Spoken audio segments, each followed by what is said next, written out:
You know, many Americans are stressed and pressed for around this time when filing their tax returns, which can leave them susceptible to scammers.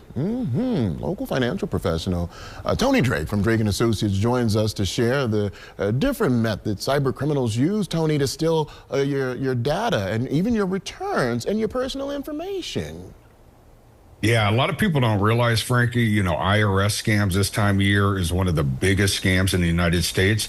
This actually happened to my oldest daughter. She got scammed. Someone took her return. We had to unwind the whole thing. So you want to be careful.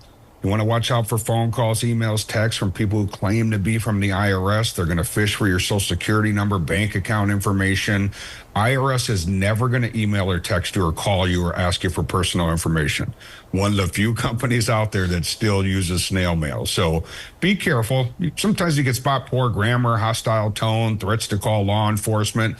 Just pause. If you're not sure, take a pause. Contact your local IRS office and see if this is legitimate. Let's talk about ways, too, that they do that. When someone's telling you to pay your taxes in gift cards. This is a big one. Gift cards, these gift card scams happen all the time.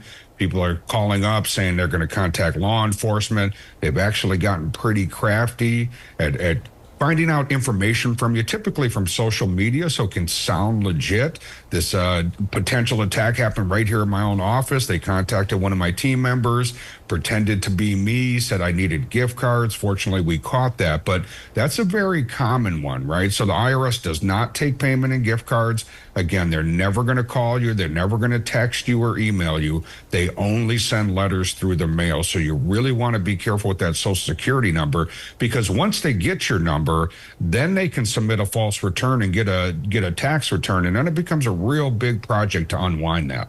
Wow. Wow. Let's talk about some ways on how we can protect ourselves from this. Yeah, a couple different things to think about. The biggest one is getting your taxes filed early as possible. We're still thinking about this. You're probably in that group that likes to do it right at the end. But if you can get it done quickly, that's really your best defense. So that first IRS tax return locks the system so another one can't happen. So if you get your legitimate return in early, that gives scammers less time to steal your information, and you can kind of beat them to the punch, if you will. Now, filing early sometimes can feel overwhelming. But if you think about this year round, start planning, stay organized, keep all your receipts organized. And once we get those documents in the mail, typically in January, early February, then you can get that tax return entered pretty quickly. You want to use secure, reputable software if you're doing it yourself. There's some great companies out there, but you want to make sure they're a secure company that has good firewalls, antivirus protection. Don't use public Wi-Fi when you're doing this. Use a private password protected network at home or a hotspot if you're out and about.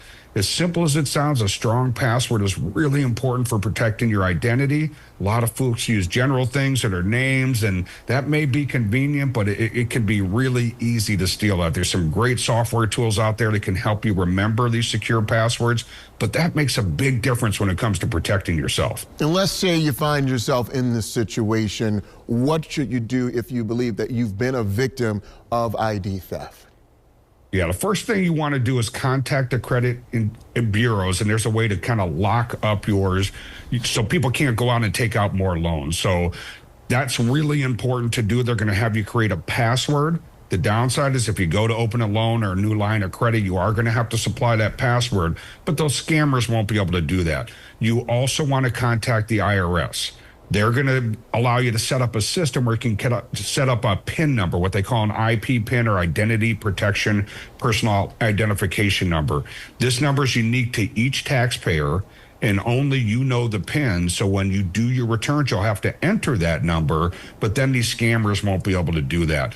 If they've beaten you to the punch, you want to contact the IRS. It does take a while, but they're going to slowly unwind that, allow you to file the proper return. It's going to take 6 months to a year, but it's something you really want to think about. Jump on right away as soon as it becomes evident that you've been a victim of this. Tony, as always, we appreciate your great information to know. Thank you so much. Thanks, buddy.